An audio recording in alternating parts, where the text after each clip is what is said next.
Yo, what's up? Welcome to Kinda Funny Games Daily for Wednesday, January 11th, 2023. I'm one of your hosts, Blessing Adeoye Jr., and joining me is host of PS I Love You, XOXO, a.k.a. host of WWE's This Is Awesome, a.k.a. WWE Superstar, Greg Miller. Hello, Blessing. How are you? Doing good, Greg. How's it going? Excellent.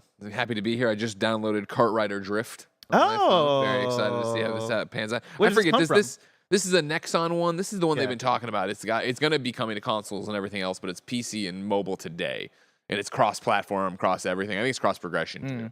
So, What inspired the download? Why don't you I love get a on good Mario kart Kart? racer. I love a good Well, kart there's racer. Mario Kart on the Nintendo Switch. Yeah, but I feel like that's we done. also, we beat him into oblivion with Mario Kart. We did. You know, That is you scared wait. us, What do you bro. mean we? What are you saying we? Barrett for sure. Barrett, The I'm not even royal we. The royal Barrett we. and fucking Yeah, Bless, goddamn. I don't know if you can take credit. Barrett for that, and but me Tim for sure keep avoiding aren't me. fun to play anymore. They know the shortcuts. You They know wanna all play the buttons. They're 200cc, doing their Greg? thing. No, thank you. That's what an insane person would play. That's true. Only an insane person will play 200cc. You want to bust out a 150cc right now? I'll whip your ass. All right, don't worry about it. I'll come out of it. Should I download Kart Rider Drift? I don't know. I don't know. Remember, this is something they've talked about for a long time, and then I just got this email about it. Like, oh hey, it's out today. I'm like, oh right, yeah, shit, okay, cool. I don't want you to send me notifications. Oh, there's an update up. See, it's like it's a mobile game. They got to download a bunch of updates and whatever. Are you hoping this is the next Marvel Snap for you, where it's like, oh, shit, I'm hoping it's something mobile cool. game's taking over my you life. know how it is. I don't want it to take over my life. I got a very busy life as is. I just want it to be a solid little kart racer. See what that's all about. It kind of looks a little bit like Mod Nation Racers. You know what I mean? Just does. looks like it. So that's one of those things where I'm like, am I expecting it to be Mod Nation Racers? No. Hopefully the load times won't be as long. But I'm hoping to have a little bit of fun here and there with it. Hopefully it works with Backbone too. Chat, let me know. I don't know what's going on with that. How do you feel going into the, I guess, next review season? Review season at this point feels like it's never ending. never but ends, I yeah. feel like we're about to enter just another review season storm. At this moment, January 11th, 2023, I feel really good about review season. We've planned out the first quarter of Xcast, PS I Love You, Gamescast headlines, right? So we can see what we're reviewing, where it is, what you need to be aware of.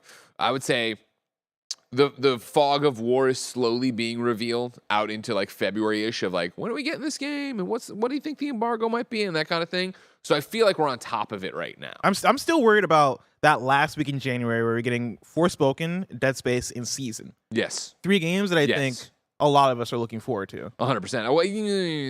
Well, I say a lot of us because not everybody here is looking Dead forward Space, to Forspoken. yeah. Season, sure. Forspoken is the coin flip people are Yeah. interested in. But Is this the thing? We like this? Do we not like this? Most of us, I think, are going to play Forspoken, though, is the To thing. try it. To try it. Yeah, of course, yeah. Yeah. Yeah. And so I like juggling 2 AAA games and a highly anticipated indie, let alone, Barrett's going to be playing that SpongeBob SquarePants The Cosmic Shake. Game of the Year contender. Monster Hunter Rise is coming out on platforms on January 20th. Persona is coming through soon. One Piece It's a Odyssey busy is time. coming through? One Piece But Odyssey. this is the thing you keep saying, and we're not going to say anything. We're not going to break any embargoes. You keep acting like we don't have some of these games. You know what I mean? Some of these games we may or may not have, and that's making it feel like it's not going to be oh shit on a random Friday the week before we get like 7 games. That doesn't feel like what's happening. I feel good right now. January 11th. Check in later and we'll see. Let me tell you, a game that we definitely don't have is a game called Skull and Bones. Let's talk about today's stories, which include Xbox confirms its game showcase, Naughty Dog focusing less on cutscenes, and there's some Ubisoft stuff going on because this is Kinda Funny Games Daily, each and every weekday at 10 a.m. live right here on youtube.com/kindafunnygames and twitch.tv/kindafunnygames. We run you through the nerdy news you need to know about. If you're watching live, you can correct us when we get stuff wrong by going to kindafunny.com/you're wrong. If you don't want to watch live, you can watch later on youtube.com/kindafunnygames, or you can listen later on podcast services around the globe by searching for Kinda Funny Games Daily. Remember, you can use Epic Creator Code Kinda Funny on all Epic Store and Epic in-game purchases like Rocket League and Fortnite to help support the channel. To be a part of the show, head to kindafunny.com/KFGD to write in with your questions, squad ups, and more. And remember, patreon.com/kindafunny will get you the show ad-free, plus a bevy of bonus content. Now, what's that you're holding up there? Turns out preseason doesn't start. Preseason starting line for Kart Rider Drift starts at 6 p.m. Pacific. But hey, it's downloaded now. You know what I mean? I'm a download got that Kart Rider going for Drift. me. You got me excited now. But again, You got me I excited.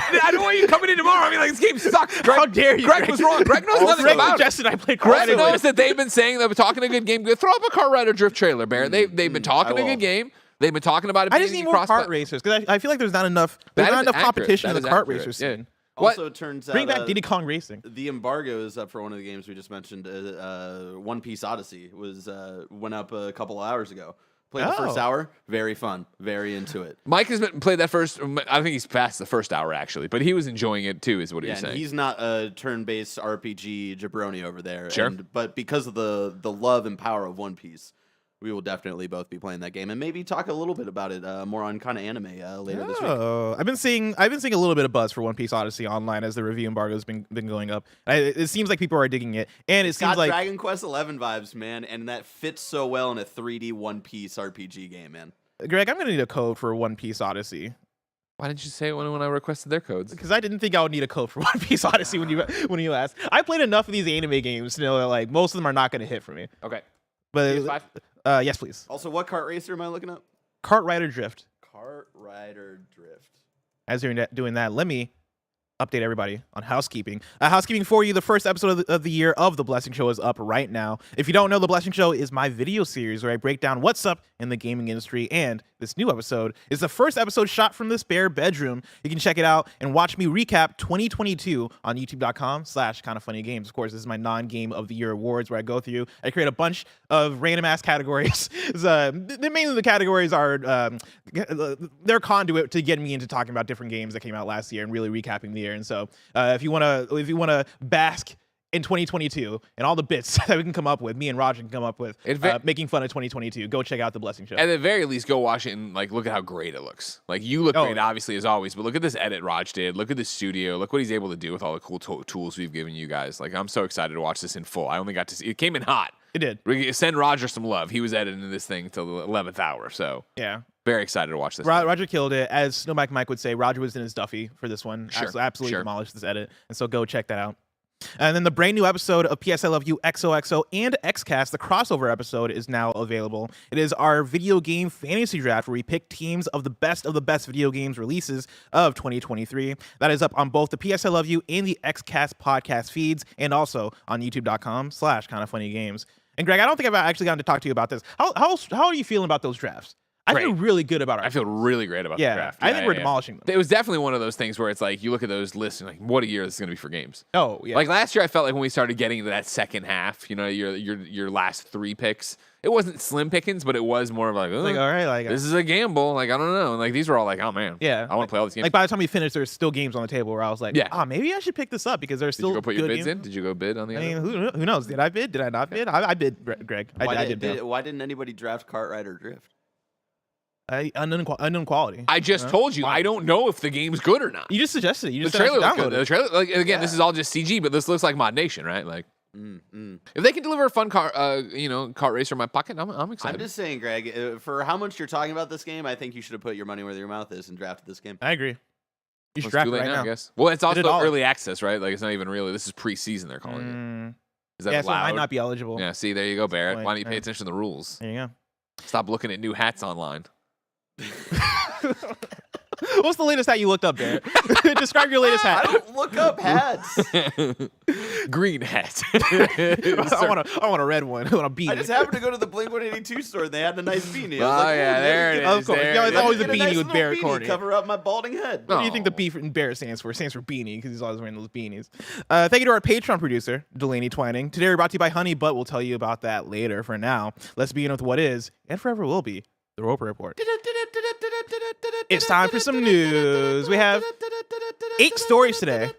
A baker's dozen. Starting with our number one. It's finally happened. Xbox and Bethesda have officially confirmed their developer_direct live stream. This is coming directly. I appreciate you pronouncing the underscore. You gotta let people know that the underscore is in there. If you're an audio listener, you gotta know. I'm pulling directly from Xbox Wire where they write, Xbox and Bethesda will present a developer_direct on Wednesday, January 25th, providing fans with an inside look at some of the games coming to Xbox, PC, and Game Pass over the next few months. Presented by the game's creator themselves from studios including Arcane Austin, Mojang Studios, Turn 10 Studios, and ZeniMax Online Studios, the Developer Direct will focus on big features, extended gameplay showcases, and the latest info for Xbox games launching in the next few months, including The Elder Scrolls Online, Forza Motorsport, Minecraft Legends, and Redfall. To dedicate the proper amount of time for a deep dive into Bethesda Game Studio Starfield, a standalone show is in the works. Greg Miller. Yeah. What's your I don't want to say hype levels because they're telling us exactly what this is, but I guess what is your expectations in terms of the amount of information we're going to get from this developer direct? I think you're going to get a lot of information about games you already know about, Mhm. right? And I don't think that's a bad thing. I don't know if it's the most exciting thing. I think it's what Xbox needs to do for a lot of these, right? Like Arcane Austin's going to be Redfall, correct? Yes. Yeah, and I mean, I want to play Redfall. I want to know more about Redfall. I hope I get a release date for Redfall. Do you think this is going to be the showcase of release dates? Because they're talking about Elder Scrolls Online, which is going to be an update thing, right? Yeah. Forza Motorsport, Minecraft Legends, and Redfall. Do you think they're going to drop release dates for all of those? You'd hope so, right? That was the big thing the Xcast and everybody who talks about Xbox, and when we talk about Xbox in this show, fall back on is the fact that, okay, well, they had that thing where they showed all those games in that one conference, and they said these will be out in the next 12 months, right? The next first half of the year, whatever the hell it's going to be. And so now we're to the point where it's like you got to kind of put that out there. And I think you have an audience that, on the Xbox side, is excited for 2023 and wants to be excited for these dates. And I think giving them goalposts would be really good. And I think for Redfall, if it is supposed to come in the first 6 months, it'd be great to date that now and get behind that and get people a window to be excited for that. When do you think we'll get it? Redfall specifically. Yeah. I think it's interesting when you look like, if you don't mind, I'm going to go to one of my favorite sources of information. Tim Geddes? GameInformer.com/2023, where they list all the games. Because when you go through and you start looking through, we have a huge first part of the first 3 months, right, through March. And then I think April, is where it starts to wane. May, June, those are where we're a little bit more sparse for release dates. So if I'm Redfall, if I'm Microsoft, I'm trying to get that out in a time that I think could actually work. I'm looking probably, I say May, but there's Zelda. But is Zelda really going to be there? Is that really what's going to happen on May 12th? Are we really going to be think playing Zelda's going to get delayed? Tears of the Kingdom? I don't know. The fact that we got a date, like a specific date for Zelda, I think Zelda's sticking there. Okay. Also, then I would say, why not do something? See, there's no great point, especially as you look to what you could do. You don't think April? Because I'm looking at April right now. What's happening in That's April? 3-1 April? The Super Mario Brothers movie? Hogwarts, Horizon, Well, Dead Island 2. Last gen. Right. That always screws because me up Hogwarts every is time I actually look coming at out in that. Every time I February. look at that, that screws me up.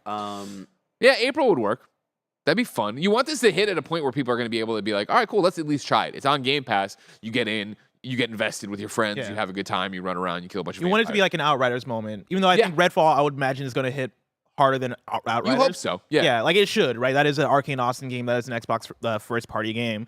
I would think that you want to put it out at a time where people are going to have the time and space to actually check it out. But I think even if it lands somewhere in May, May does have Zelda Tears of the Kingdom, and then it also has Suicide Squad, Kill the Justice League. I would think that Zelda is a different enough game for a different enough audience that maybe those don't. But it's always about oxygen, right? That's what it always comes down to. It's not even so much competing maybe for the dollars as much as the headlines, right? When Zelda drops, IGN's front page will be all the top images Zelda, all the little gumball Zelda. Like it will be that way. And so you got to pick your battles on how you want to get out there, especially for a game that I'm assuming they are going to give a good push here at the developer showcase, right? I'm sorry, the developer underscore direct. Give a good push for there, and then try to find a spot where people can actually get invested in it and not feel like they're getting peeled back or peeled away for something else. Now, with this, they're saying Starfield, we're working on a different showcase. I imagine at the end of this, what is it, developer underscore direct, maybe we get a date for that. That'd be cool. With it not being here, though, do we think Starfield realistically still comes out in the first 6 months of this year? I mean, I don't think this is pointing to not, right? I think the way they frame it, in general, how big this game is and everything else points to maybe at any point it could be delayed. Yeah, exactly. I think there are other reasons why Starfield could get delayed, but I think them being like, hey, we're doing a different showcase for Starfield makes a lot of sense because that is a big game. Like I always go back to E3, I forget what year it was, but it was the Fallout 3 or Fallout 4 E3. So that was 2015 because it was the same year the game came out. It was 6 months before Fallout 4. But that's a showcase. The bulk of it was them just talking about Fallout 4, going through the intricate details, breaking down. It's Todd Howard being like, and it just works, right? Him doing that, going through and doing that Great thing. impression. Thank you, I appreciate it. I think you would want to do something similar with Starfield, right? Sure. We got that first taste last year at non-E3 for Xbox, for Microsoft and Bethesda.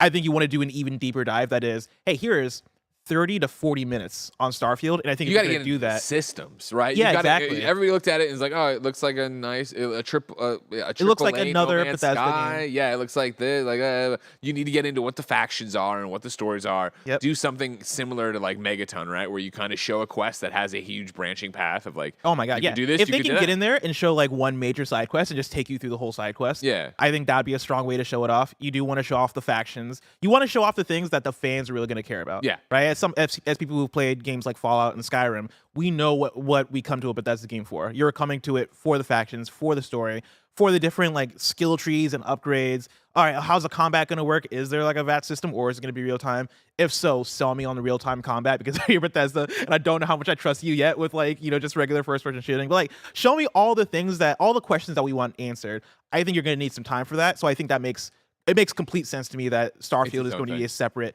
thing. That said, I think Starfield could also easily get delayed. I go back to the last KFGD I did with Tim, where we did a pizza bet on where Starfield and Redfall are going to land. And I was of the mind that Starfield is going to hit first half, Redfall hits second half. He was the opposite, where he thought Redfall was going to hit first half and Starfield second half. I keep kind of going back and forth. I fall in that camp. I think Redfall before Starfield.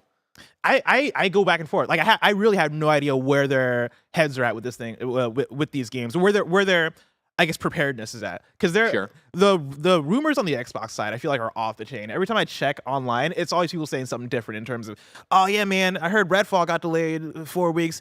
Oh man, the Starfield needs an extra 2.5 years apart. Like, there's no consistency in terms of the rumors and the reports for the Xbox side of things. At least it feels like for me. Sure. And so really, I'm up in the air. I think Starfield is one that I think they have to get out like sooner than later. I don't know why. I feel like that's a game that they. Well, you don't want it to be Halo Infinite again. Yeah. Where Halo Infinite, we were all like, this has to be the best Halo game of all time, right? And then it got delayed, it moved around, dates are changing. Then it grew to such a proportion of the expectations on Halo Infinite that even though it didn't live up to them on its own, it never could have lived up to them. And so Starfield is in a similar way, right? Where you hear Paris talk about it. It's like, he's like, it's got to be great.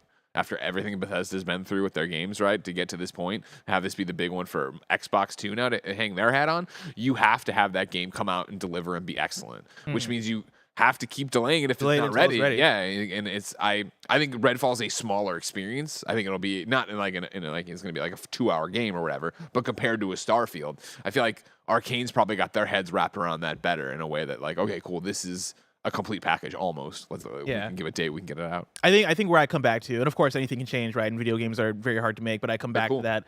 Video games are cool. I come back to that E3 conference, or not the non-E3 conference last year for Microsoft, where they talked about, hey, all these games are coming out in the next 12 months, right? We are talking about the next year of Xbox, and that showcase, including things like Starfield and things like Redfall, I think for them is a statement, but I think it's a bigger statement with Starfield than with Redfall. Sure. Like, I think they really were like, no, Starfield, we believe in this coming out in the next 12 months. And I think that's why I'm like... Do they still believe in it? I mean, who knows? That's a tough thing about it. To this, I think it was Barrett, right, who brought up, like, maybe this ends with the date for Starfield.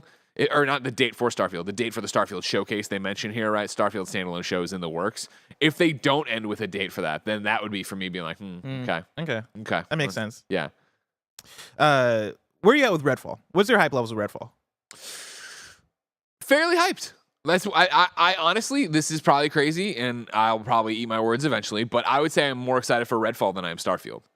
Like, I think Redfall, again, why? Because Redfall, I think, has shown more and has an easier explanation of what it is, right? You watch these stylized trailers of these vampire hunters out there doing their thing with their superpowers. I'm like, that looks fucking awesome. And then you see gameplay of it and reading about it and being, all right, cool. It's like, I can go through and I can play on my own, but then I can also jump into Mike's game. I can jump into my game. We can help each other out. We can do that thing. Like, that's the kind of multiplayer game that speaks to me. The idea that it's like, it's kind of like The Division, right? Where I can go play on my own, but I can also get back into it later with people. I can feel like I'm making progress. And so to look around these environments, like, I loved Deathloop, but even Deathloop, I was like, all right, cool. Like, this isn't my jam. Like, vampires are my jam. Like, right? Like, that kind of horror and fighting monsters in the night, I do like a lot. And I think it's offering me something like a first-person shooter, Back 4 Blood didn't. Where Back 4 Blood was Left 4 Dead, right? So it's like, go do these movie experiences and then, kill everything. And then if you got friends, great, not blah, blah. Whereas this is like, it seems like there's a narrative here. It seems like it's the arcane gameplay we know. It seems like there's a bunch of different reasons to go out as different classes and take them on and see what you're going to take down. Like, That sounds like a lot of fun for me. Obviously, it's still, I know more, but I don't know everything. Hopefully, I'll know more out of the developer_direct and have a even better thing. But this gameplay here looks more fun to me than what I saw from Starfield. I know that I will play Starfield. I know that as somebody who likes Bethesda open world games, I'll probably love Starfield if they don't screw it up, right? But you know me in space, that's never always my. It's not. It's rarely my You don't fuck jam. with space? Not all the time. You know, I have rare exceptions where I'm like, oh, like Star Wars Jedi, right? Where it's like, okay, well, sure, this is fucking rad. But even that's more Star Wars. It doesn't matter. It's neither here nor there. I'm more sold on using cool things to hunt vampires than I am going off to exist in space. Yeah, like that. You know, being that's a NASA agent with a gun. That's what Starfield is, right? You exist in space. It was like, okay, like that's cool. Like I get it, but like. All right. Yeah, Redfall is the reason why I'm looking forward to the developer_direct. My only thing with this is I think a lot of people were looking forward to the rumored showcase being more of an answer to PlayStation State of Play or Nintendo Direct or something that is a bit more focused in and exciting than what we've gotten from Xbox. The way people were talking about this, the leaked showcase before we knew about the developer_direct, they were talking on what I would say, a PlayStation showcase, an E3 showcase, hey, Phil's going to come out. We're going to talk about these games. You're going to get this, that, and the other announcements, surprises, yada, yada, yada. Yeah. This doesn't sound like that. Does not sound like that Which whatsoever. is good messaging from Xbox to be like, yo, these are the people that'll be there, right? It's going to be Arcane Austin, Mo Yang, Turn 10, ZeniMax. Yeah. Maybe you'll get a surprise or two. Maybe we'll have some indies and stuff like that in there. Yeah. But even that, like at this point, I'm not expecting. Yeah, right? exactly. I'm just expecting those games that they listed. And so we'll see how that pans out. I'm looking forward to it. And yeah, I'm always down to see more Redfall. What's your hype level for Redfall? I'm excited for it. Are you more excited for Starfield? Oh yeah, I'm way more excited for Starfield. Is one of my most anticipated games this year, and that is even with the idea that it could, trip and fall. It could be the next Cyberpunk. It could, do all these things. It could be Anthem, whatever. I'm still excited for it, just for the idea of I really like Bethesda open world games, and like if at the very least it is Fallout 4 where I play it and I'm like, oh man, I don't love this as much as 3 or Skyrim or whatever. Yeah, I still enjoy. You're still gonna put hundreds of hours into it. And enjoy exactly. it. Yeah, I'm still gonna play the hell out of it. And so yeah, I got my fingers crossed for it. And yeah, I'm very excited for it. Story number 2, we got big things popping over at Ubisoft. This is a story that was pretty much breaking as we were going live, so I've pretty much been compiling by tweets, but there is also a press release that is very marketing speak, and so I'm going to start with the tweets, and then if we want to, we can get into the press release. Okay. I am pulling from Steven Totillo, who tweeted out, news. Ubisoft, facing surprisingly slower sales, has canceled 3 unannounced games on top of the 4 they canceled in July. Planning $200 million in cost reduction, including natural attrition and divesting non-core assets. He then continues in a Twitter thread, ... Skull and Bones delayed again, it seems. Ubisoft mentions upcoming beta phase, adding Skull and Bones will now be released early 2023 to 2024. Stop. Just stop, Skull and Bones. I understand. goddamn. I know there's a government. I know there's a bunch of stuff involved. Just stop. It's like a deal that I think it literally is a deal that they just can't get out of. Yeah. Right. Where over at Ubisoft, I'm sure there are people like, oh man, can we just cancel it? And they're like, no, man. Like, we can't. Like, this game has to come out, hell or high water. Steven Sotillo continues, Ubisoft says it has one more large unannounced game for the fiscal year, starting April 1st through March 31st of next year. And then to add in a little bit, Shinobi602 on Twitter mentions from the same press release, 2023 to 2024, we'll see the launches of Assassin's Creed Mirage, Avatar, Frontiers of Pandora, Skull and Bones, and other games, including a large one. So I'm going to stop there. Greg? What is happening at Ubisoft? What is going on? What is happening in the House of Commons? Ah, man. Poor management, you assume, right? Like, it's that thing where Ubisoft's had such an interesting track record in recent history, right? And I go back to, and I know this sounds like not recent history, but when Vivendi was trying to do the hostile takeover, right? And Yves Guillemot really came out and was like, hey, it's a family business. We don't want it taken over. We're committing to what a Ubisoft game is, yada, yada, yada. And that's really where they put down their foot. And it was these giant open world checklist games, a million things going on. And yes, there are exceptions to that. But in general, for what really defines a Ubisoft game outside of a Rainbow Six Siege or something of that effect, right? And they found success with that early on. They fended off the Vivendi acquisition.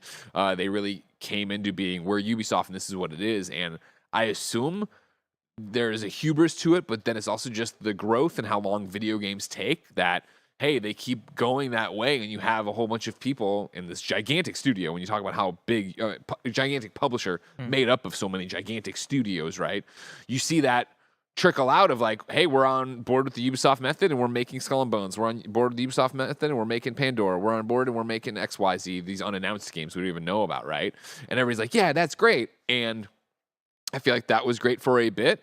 And then the winds blew and changed, right? Where it's like people aren't connecting with those games anymore from Ubisoft, and they're not being acclaimed the same way Assassin's Creed Origins Origins, right? It was being getting critical acclaim. Valhalla was getting knocked for it, right? And some of in things. And granted, the systems are better, and this is that and the other, but it's just like Valhalla's too fucking big. Yeah. As somebody who loves Valhalla and put like what 70 hours in now at some point, like it's just a game that like lost its personality because I just can't keep up with what the fuck I'm even doing in it. And so then it's a snap back to Mirage, which is going to be the smaller one, which was going to be content for Valhalla, that they've been like, wait, pause, do that. Then you got Skull and Bones that's been gestating forever, which is, you know, the spiritual successor to Assassin's Creed Black Flag, a PlayStation 4 launch game. You know what I mean? Like it's they've had so many wheels in motion grinding out what they're doing in these games that I think they see the response, the sales, the temperature, and they have to go through and make these changes where they're dropping all these games that no longer are worth chasing because that's not where it is. And then that gets into a very shaky situation for, again, the thousands of Ubisoft developers that they employ right around the world. Of what does that mean when suddenly your game that's been gestating behind for forever, or maybe pre-production, wherever it's at, gets canceled? And then and then it is a financial thing. It is dollars and cents. This is a business. And so then you have the sort of Damocles hanging above your head of like, all right, cool.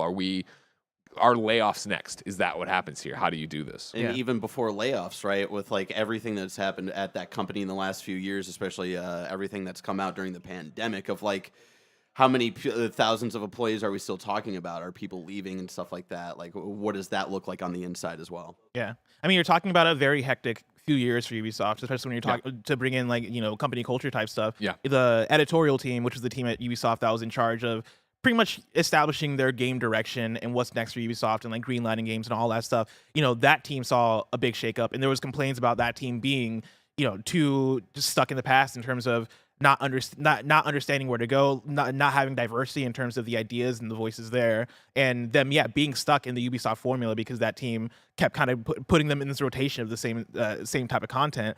Right now, I'm curious to see where the shift happens at Ubisoft. Right, where is either the breaking point or the turning point of Ubisoft starting to release the games that are bringing them back, that are like, oh shit, all right, this is good. Oh man, okay, now this Assassin's Creed game is all, and like us getting back into the flow of great Ubisoft release to great Ubisoft release, right? As opposed to, you know, this Steven Totilo tweet starts off with, you know, Ubisoft talking about surprisingly slower sales. And my question is, what part is surprising about it? When you look at last year, what was the biggest Ubisoft game release? What, Mario and Rabbids, I would say, probably. And I imagine that game probably didn't do as good as the first one. You know, and then you go from there, you're talking about Rainbow Six Extraction, a game that I think most of us forgot came out last year, right? You're talking about... We had a great two streams with Rainbow Six Extraction, a spinoff of a franchise, Rainbow Six Siege, that lasted for years and years and years, and was one of the most revered esports games of last generation. You're talking about Rainbow Six Extraction coming out and just not doing anything. I have an answer of what surprised them if you want it. I'm reading from GameSpot.com's article. I should actually get the author. I apologize. Darren over there. And he has this quote from Yves Guillemot. We are clearly disappointed by our recent performance. We are facing contrasted market dynamics as the industry continues to shift towards mega brands and everlasting live games, in the context of worsening economic conditions affecting consumer spending. Despite excellent ratings and players' reception, as well as an ambitious marketing plan, we were surprised by Mario plus Rabbids Sparks of Hope's underperformance in the final weeks of 2022 in early January. Just Dance 2023 underperformed as well. Wow.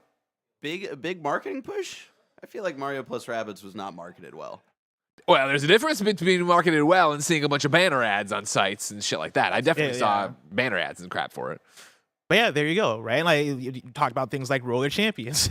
Like when I think of there are so many Ubisoft games that I could bring up right now where it's like, oh, that came out. Oh, and that got canceled or doesn't exist anymore. What was the game that came out in 2020? Was it Hyperscape that came out and was like going to be, or that was like their esports thing, right? That was their battle royale, right? At a time where battle royale games are coming through and becoming more and more popular, and that fell flat. And I think that's you start talking about that. That's one of the problems with Ubisoft right now is that they're not.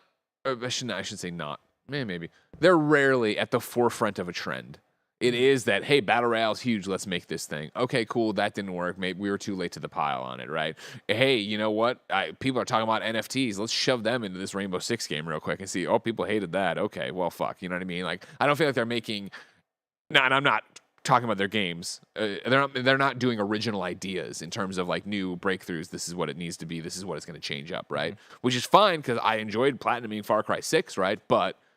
Far Cry 6 wasn't a Game of the Year contender for me. It was just something I really enjoyed. It was a fun sandbox. But theoretically, I could have popped Far Cry 5, 4, 3 back in and had the exact same kind of sandbox experience to a degree. Yeah. So I think it's either going to be either like a breaking point in terms of like, you know, layoffs or them getting acquired by another company, or a turning point in terms of I think right now, right, I can still see the case of them being in that weird transitional phase of getting out all these games that were greenlit by this older editorial team that has now been refreshed or brain or X. I forget exactly how that went, but I know there were big shakeups with that. Yeah. I could see right now they're in a point of get all that shit out or cancel it or do whatever, and then we can enter the next phase. Because I look at the stuff they have announced, and I'm actually very faithful on Assassin's Creed. You know, I'm not an Assassin's Creed person. Which one, Mirage or the Infinity? Infinity, Okay. right? The games that they have announced for Infinity. Assassin's Creed Hexy, I looked at reading through the idea of it. I'm like, yo, that sounds cool. Like Witch Trials, Assassin's Creed, Yeah. that sounds really interesting. You have Assassin's Creed Red, which is them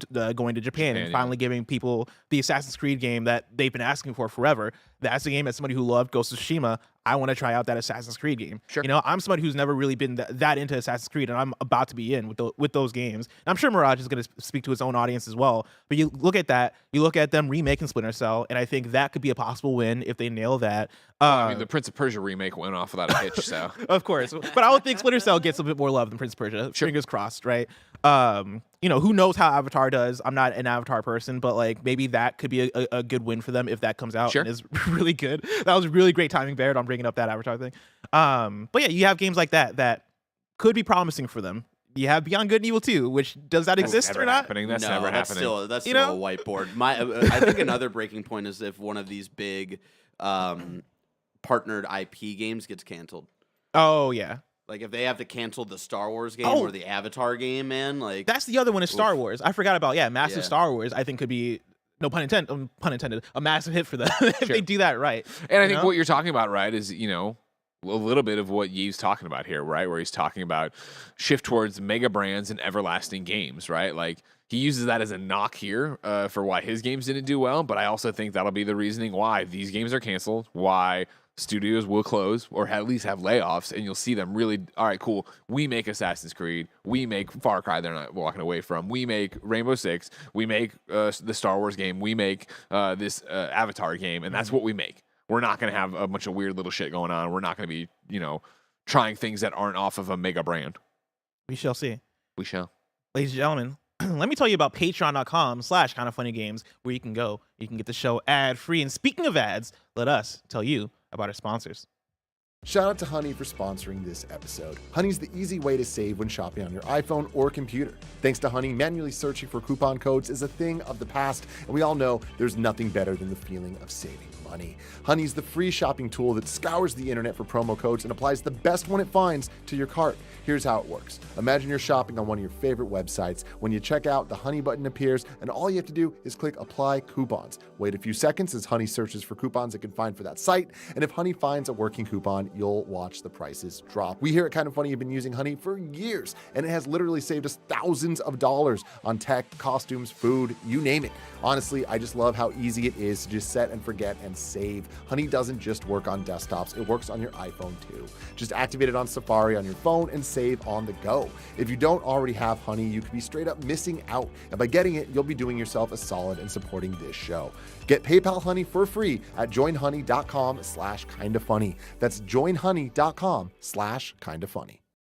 Story number 3. Greg, we're what, T-minus 5 days from the last was HBO? 4 days? Thursday, Friday, Saturday, Sunday. 4. T-minus 4 days from HBO's The Last of Us. Can you believe it? I'm so excited. Yeah, it looks I'm very great. excited. Yeah. Speaking of which, story number 3, Naughty Dog's Neil Druckmann wants to focus less on cutscenes and traditional narrative. This is Chris Scullion at Video Games Chronicle. The co-president of Naughty Dog says he'd like the studio to focus less on traditional narrative in future projects. In a video interview with the Washington Post, Neil Druckmann was asked for his views on narrative storytelling in video games and how it had evolved over the years. Druckmann noted that while it could be argued that traditional video game narratives go back to the days of 1980 video game adventure, he's currently more interested in the ways that some newer games tell their story in a less direct manner. Quote, I'm more recently intrigued by stuff like Elden Ring and Inside that don't rely as much on traditional narrative to tell a story, he explained. He continues, quote, I think some of the best storytelling in The Last of Us, yes, a lot of it is in the cinematics, but a lot of it is in the gameplay and moving around a space and understanding a history of a space just by looking at it and examining it. To me, that, right now, is some of the best joy I get out of video games. Those that trust their audience to figure things out, that don't hold their hand. That's the stuff I'm really intrigued by going forward. On what this means for future Naughty Dog projects, Druckmann added, quote, it doesn't mean we'll never have dialogue or cutscenes. I think those are tools in your toolbox, and it's about how you use all these different aspects. Some of it from other media, some of it as found notes in environmental storytelling.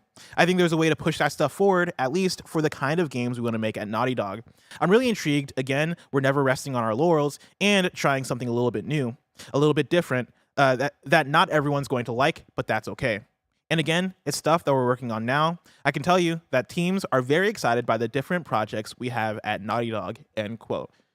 Greg, are you excited for a Naughty Dog game to become more like a From Software game?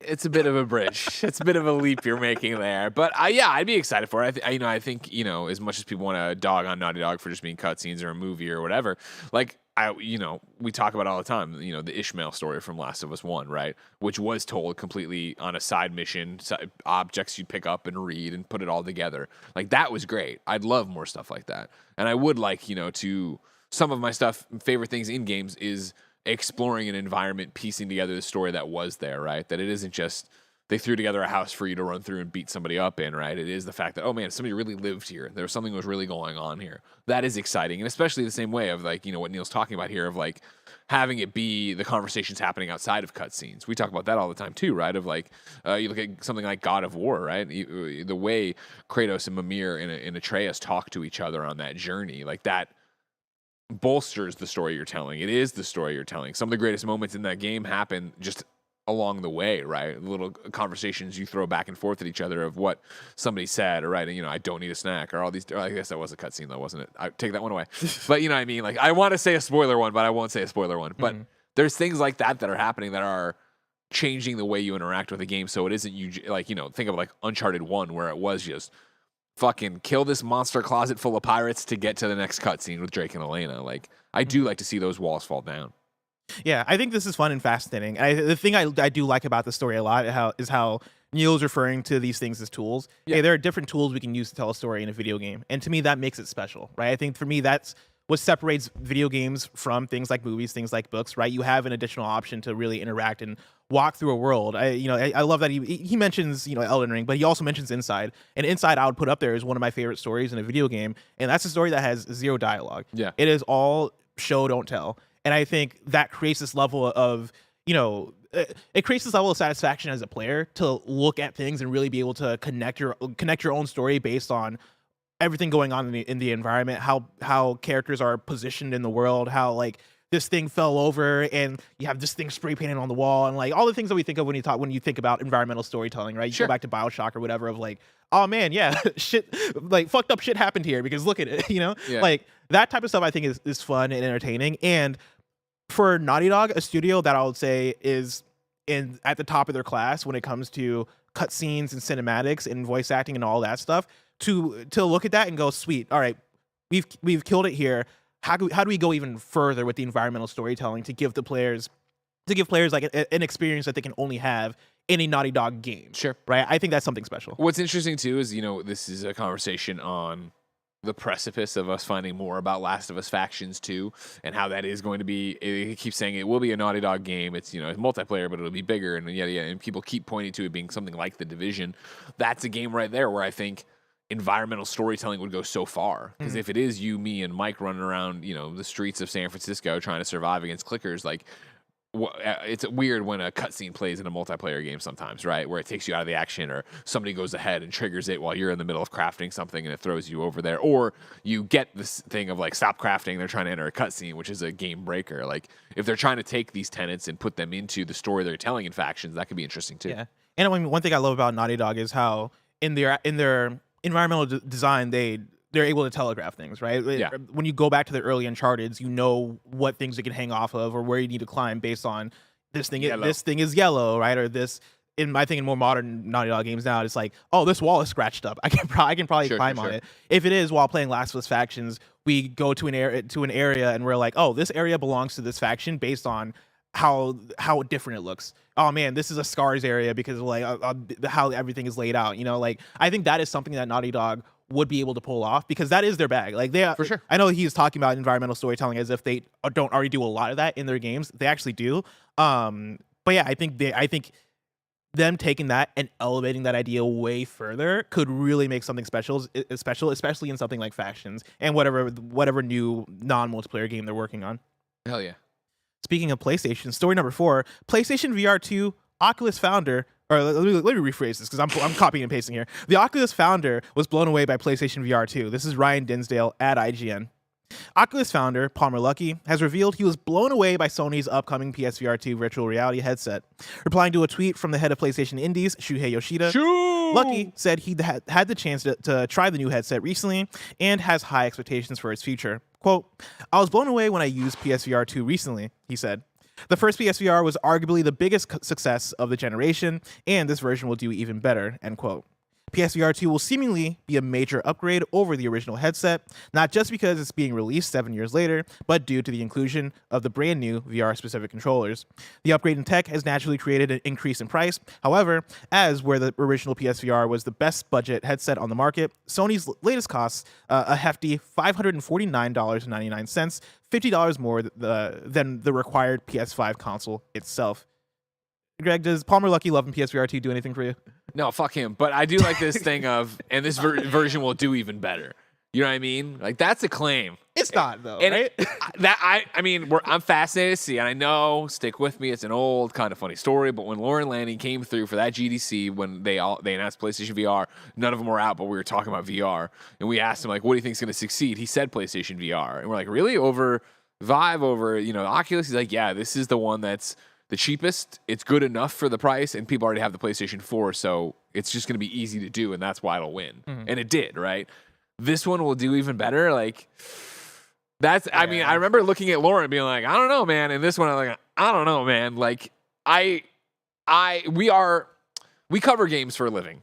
I am arguably the PlayStation guy or one of the PlayStation guys. I'm defined by PlayStation. And there's like, I don't see the hype for PlayStation VR 2 the way I did for PlayStation VR. Now, again, even for the PlayStation VR hype, it wasn't deafening. It wasn't like, oh my God, it's going to be the best things. But this one in general, similar to what we're talking about with Ubisoft, where the world has just shifted and everything has changed. Like, I feel like we're in such a different place than we were at the launch of PlayStation VR. And because the PlayStation VR, you looked at that price tag, and I didn't see people go, oh my God, that much? No way. It was like, all right, cool. It's an investment. They're trying this. I want to support it. Let's see what it is.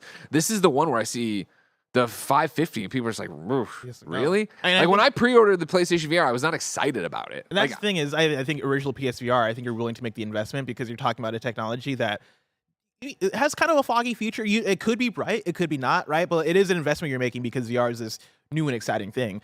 I don't think VR is a new and exciting thing anymore. I think in some cases it still is exciting, but is it $550 for PlayStation VR 2 exciting? I think that's the question. We go back to this all the time, right? Of like, well, there's more than 30 games at launch. And you look at that launch lineup list and like, yeah, there's more than 30 games here, but like, I mean, hey, outside of Horizon, like Beat Saber's eventually coming. Beat Saber's eventually coming to PSVR 2.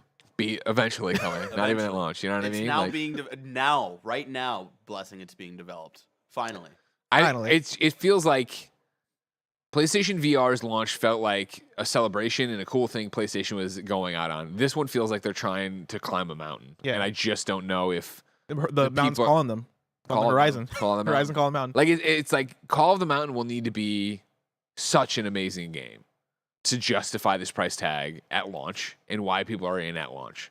VR is cool. I like VR. You know that. I love VR. Like I enjoy playing games in VR, but it's just not something I want to use all the time every day. And I can't. That was always my thing with PlayStation VR. Is like I wanted to know if in 6 months people would look at it and be like, it's collecting dust on my shelf, and I regret the purchase. And it seemed like that wasn't the case. It seemed like people bought PlayStation VR and played a game here or there and were happy with it. And people would come over and they would show it to them and they'd be stoked about it.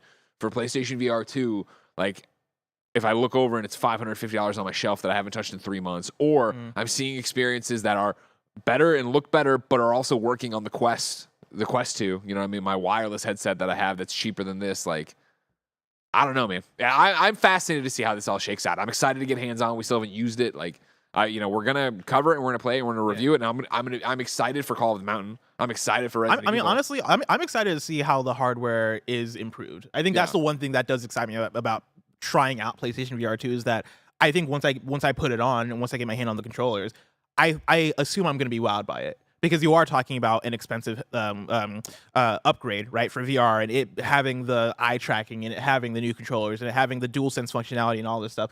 I think that stuff is going to be really fun to play around with, and I assume it's going to be very impressive because when I first got my PS5, it was very impressive.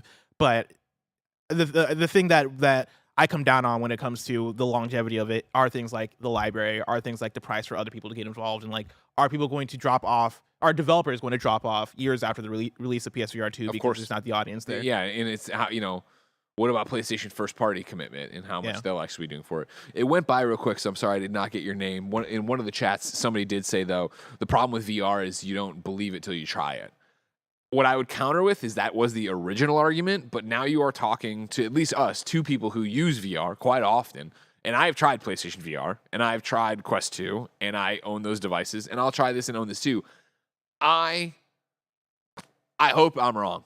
You know what I mean? I hope that I'm wrong, but I cannot imagine putting on PlayStation VR 2 and being like, whoa, this is a new experience. Like, I have never felt this or played something like this before. Yeah, I'll have the adaptive triggers and rumble. Yes, I'll have eye tracking, but is it going to be such a leap from Quest 2? Is it going to be such a leap from PSVR in a way that I would then take it off and be like, everybody, you got to try this, you got to play this, you got to do this? Because even my stories of putting people in the PlayStation VR, I haven't done that in quite a while. And I've had plenty of people over since that haven't played VR and haven't, or maybe they have now. Maybe it's gotten a little bit, I've tried HTC Vive, I've done this kind of thing. Like, I feel like at this point, we know what video game VR is. And that you're either in or you're out on that. And I just don't know if the people who are in are enough to make up this pool that it will make more games come to PlayStation VR 2. Exactly. That will get you more exclusives, that will get you really big bangers that you need to play on it. But again, I hope I'm wrong. I don't want PlayStation VR 2 to be dead on arrival. I want to put it on and be like, holy shit, I was wrong. This is awesome.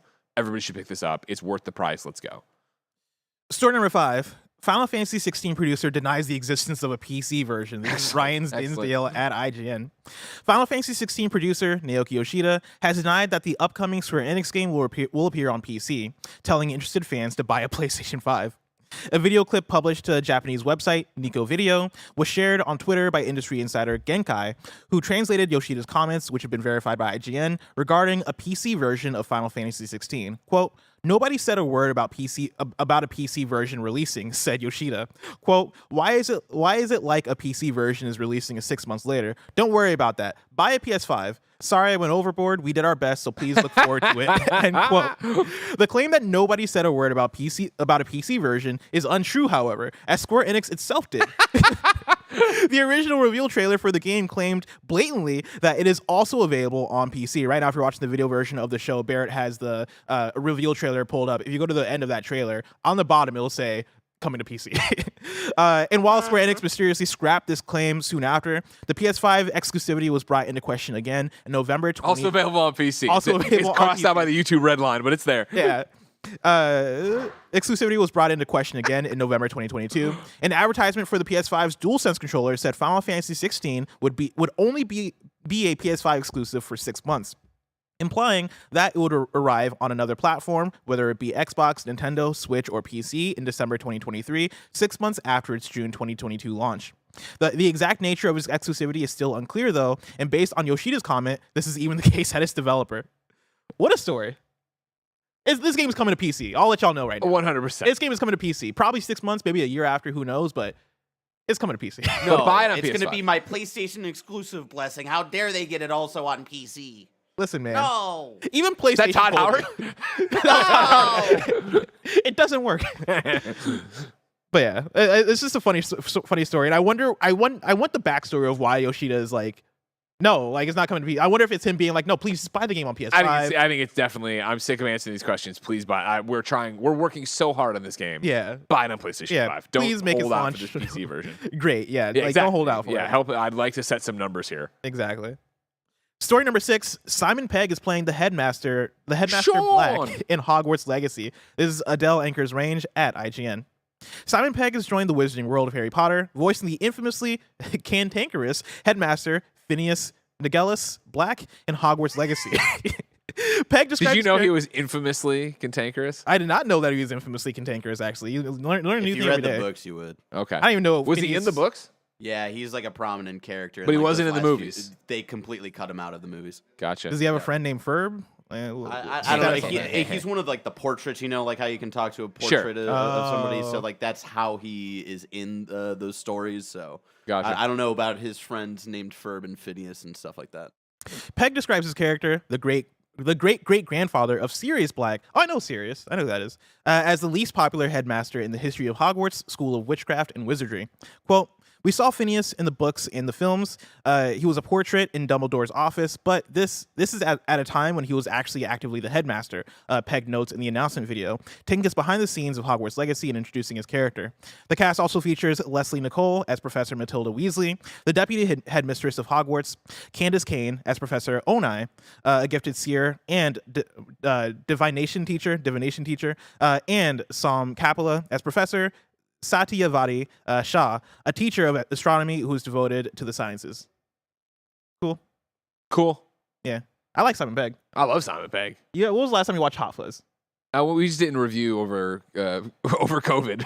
So I was during COVID. I watched it, and then I want to say it was for New Year's, but it might have been Merry Christmas this year. He did a video where he was making fun of Tom Cruise because this is like 2 levels of meta too much for me. Where I guess Tom Cruise does videos where he like jumps out of a helicopter and says Merry Christmas or Happy New Year or some shit. That sounds like some Tom I've never Cruise would do. seen that, but Simon Pegg was like, you know, Tom does that, and I've always wanted to do something, but I don't think cool. And what he did is, while he was doing this whole thing, he did the same walk from Shaun of the Dead, where he left the house of Shaun of the Dead and then walked through the streets and then walked over to the shop, and he talked the whole time, acting like he wasn't doing something cool. I was like, that's cool. Hell yeah. Final news story number 7. EA is going to remove a Madden NFL 23 CPR touchdown celebration following the Damar Hamlin incident. This is Ryan Dinsdale at IGN. This is not the final news story, by the way. This is the 7th news story. I thought you were cutting one. EA Sports is planning to remove the CPR touchdown celebration from Madden after Buffalo Bills player Damar Hamlin collapsed on the field on January 3rd. As reported by CBS, EA is working on an update that will remove the CPR celebration in the coming days. Though the animation has been in the game for 3 years, many players called for its removal after Hamlin went into cardiac arrest and received CPR for around 10 minutes on the field. Quote, EA Sports is taking steps to remove the celebration from Madden NFL 23 via an update in the coming days, a spokesperson said. Good on them. I think that's 100%. a very good move. I'm somebody I don't play as much Madden nowadays, but I do play a lot of FIFA, which also has celebrations. And let me tell you, I can imagine a scenario in Madden where people are like going crazy with that celebration, just to either troll or like, you know, do whatever. Yeah. And when you get scored on, it is already a heated moment. At least for me in FIFA, I'm already like, oh man, fuck this. Like, oh, I'm down 4-0. And when you get celebrated on, Your guy has a bad taste too. you're already heated. And so when you're getting celebrated on and it's somebody doing like a bad taste celebration, it's like, oh, fuck you, man. Like, get the fuck out of here. And so Yeah, it's interesting. I feel, I don't know. There seems to be, I've read a couple different articles about this, but like a tone of like, oh, EA. And it's like, when EA is doing the right thing here, right? Where even it's like, you know, I feel like it should be a little bit more celebratory for, hey, they're doing the right thing. Maybe. No, they're being too woke, Greg. They They're letting the I haven't libs seen get a lot them. of people saying that. I haven't seen the people being like, woke EA. No, it's just more the fact that been like, players had to demand it. I'm like, I'm sure they were probably looking at getting rid of it already, but. yeah. I would even love if they went as far, because I've seen a lot of NFL stuff where it is like they're highlighting like or they're finding ways to honor and celebrate Damar Hamlin, the player itself. Sure, yeah, right? yeah. Like even if EA added a thing where it is you highlight like the 3 on the field or whatever Yeah, it that'd be is, I think that'd be a cool and wonderful thing. But yeah, I think getting rid of this is the right move, right? You don't want to send the wrong message, and also like you don't want players going crazy with that 100%. with that celebration. Yeah, I think 100%. that's the bigger thing. Someone in chat has said that they've seen people say woke EA, which is just what the Oh, I didn't say nobody said it. Trust me. The people who are throwing around the word woke usually aren't the brightest bulbs. All right, I'm sure they're throwing that around. I don't think you can be woke against like cardiac arrest. That's not how that works. just showing any sort of empathy, bless. That's what makes you empathy is like a negative thing now. Yep. Final news story number 8. A new single-player MechWarrior game is in development. This is Chris Scullion at Video Games Chronicle. A new MechWarrior game is currently in development, according to the president of the studio behind MechWarrior 5. In an interview with the podcast No Guts, No Galaxy, Piranha Games president Russ Bullock revealed that the studio is working on a new standalone title in the series. Piranha has released 2 MechWarrior games to date. MechWarrior Online in 2013 and MechWarrior 5 Mercenaries in 2019. Quote, we're still working on MechWarrior, which has been somewhat surprising to me that we've been able to work on it this long, which is great. People still keep buying this shit. I got to keep making it. It turns out people like MechWarrior. Holy cow.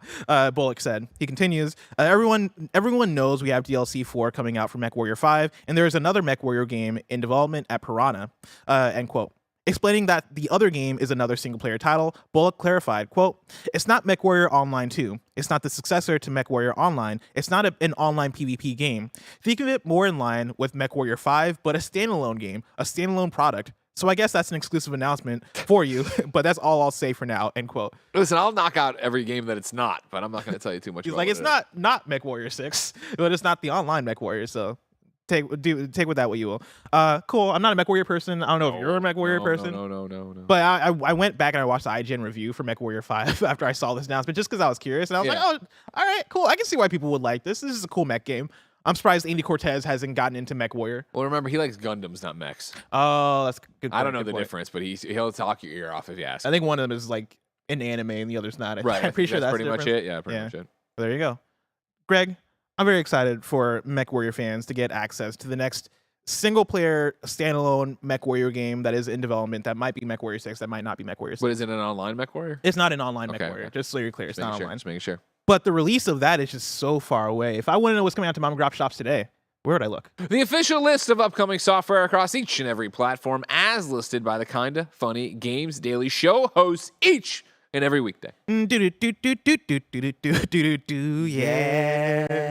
As I was doing the jingle, it popped up on my thing. Nitro Rifle is now playing Icarus. In my head, I'm like, that's probably some Gundam That's game. some Gundam He's playing shit. some Gundam anime bullshit. Out today is... Oh, Mike is also playing Icarus. All right, so it's probably a survival game in that case. Oh, yeah, they played it already. They had a really fun time with it. I went in there and I killed... I tried to kill Andy and then I killed Nick. They got real mad at me. Twitch.tv/kindoffunnygames, youtube.com/kindoffunnygames. Children of Silent Town is out today for PS5, Xbox Series X, PS4, Xbox One, Switch, and PC. Kart Rider Drift is out today for At PC. 6 p.m. At 6 p.m. for PC, iOS, and Android. I'll download it right after this. Man. Oh, this is going to be a tough one. I got to grab the mic and lean I in gotta to lean read in for it. this one. Bacchanalia is out today for Steam, and then TMNT Shredder's Revenge hits iOS and Android as a Netflix mobile exclusive. There you go. That's Netflix cool. grabbing those exclusives. We got one new day While for you're playing you. it, play Immortality, also on Netflix. Also on Netflix, and also Exploding Kittens is on Netflix. The Legend of Teen Ding comes to PlayStation on January 18th. Deal of the day for you. We got PS Plus Extra and PS Plus Premium for January announced. For Extra, the lineup looks like this. You're getting Back for Blood, Dragon Ball Fighters, DMC 5 SE, so Devil May Cry 5. I don't know what they Special edition. did it all in letters. Life is Strange Before the Storm, Life is Strange, Sayonara Wild Hearts, Jet, I assume that's the Far Shore. Yeah. Just Cause 4, Reloaded, Omno, and then Erica.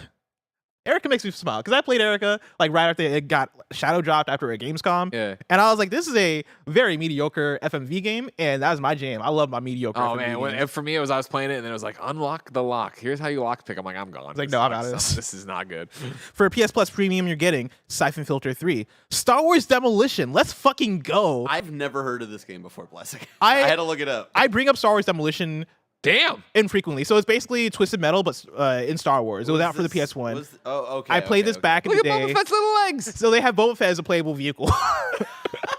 It's so good. I played this back in the day at my friend Addison's house. He had it, and he would destroy me in this game. Let me tell you, it was very Is this annoying. available on N64 as well? I don't think so. I think this is probably just why a I never PS1 played it. joint. Yep. Yeah, Okay. but shout out Star Wars Demolition. Was it a good game? I don't know if it was good. Decide for yourself on This is- PlayStation Plus Premium. Exactly. Decide for yourself. But goddamn, did I have fun with this game at what 6 or 7 years old playing it. And then Hot Shots Golf 2 is coming out this month for PS Plus Premium. Very nice. Greg, it's Yeah. time to squad up with Gillon, who writes into kindafunny.com/KFGD, just like you can, with a squad up on PS5 and says, I'm looking to do some damage on Shredder's Revenge and pop some trophies on multiplayer. And hey, ... I'm a nice guy.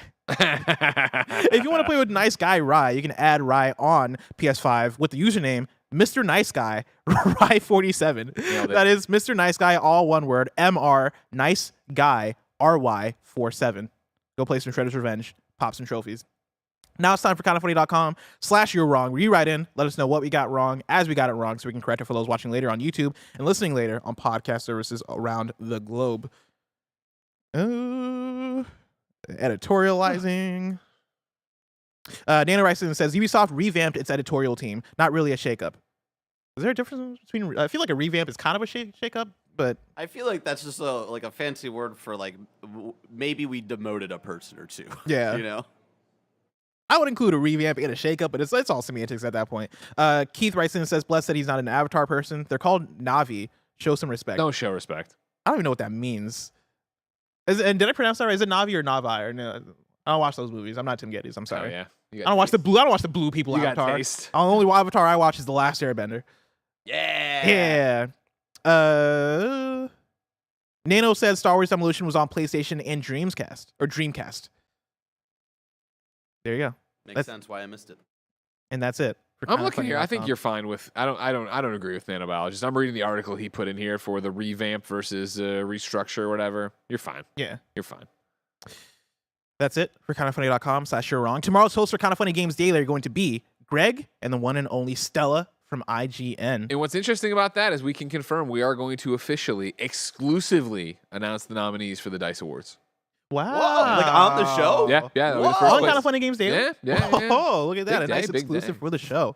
Well, there you go. Stay tuned for that. If you're watching this live right now, after this, it is the finale of the Dark Pictures Devil in Me with Andy and Nick. If I you want- mean, I think because we saw them start up Icarus on Steam, it's probably Icarus. you know what? That's a good point. You know what? we gotta figure out this calendar situation. We gotta find a different system for this. We've had plenty of conversations of like, hey, let's like set in like actual like dates for games and stuff, and more often than not, it But always like, changes. give me a ping or something. You know? Like, okay, we're playing Icarus instead. You want a ping from Mike, the man I text, and then 5 days later he finally texts back. Goddamn. All right, look forward to either Icarus or Dark Pictures, but probably Icarus on the Kinda Funny stream, and then you can catch that later on youtube.com/kindafunnygames. Remember, this has been Kinda Funny Games Daily, each and every weekday live right here on youtube.com/kindafunnygames and twitch.tv/kindafunnygames. We run you through the nerdy news you need to know about. Remember, go over to youtube.com/kindafunnygames. Check out The Blessing Show. Roger put a lot of hard work into it. I put a bit of work into it, but Roger busted his ass. So please watch it for Roger. Until next time, it's been our pleasure to serve you Game Daily.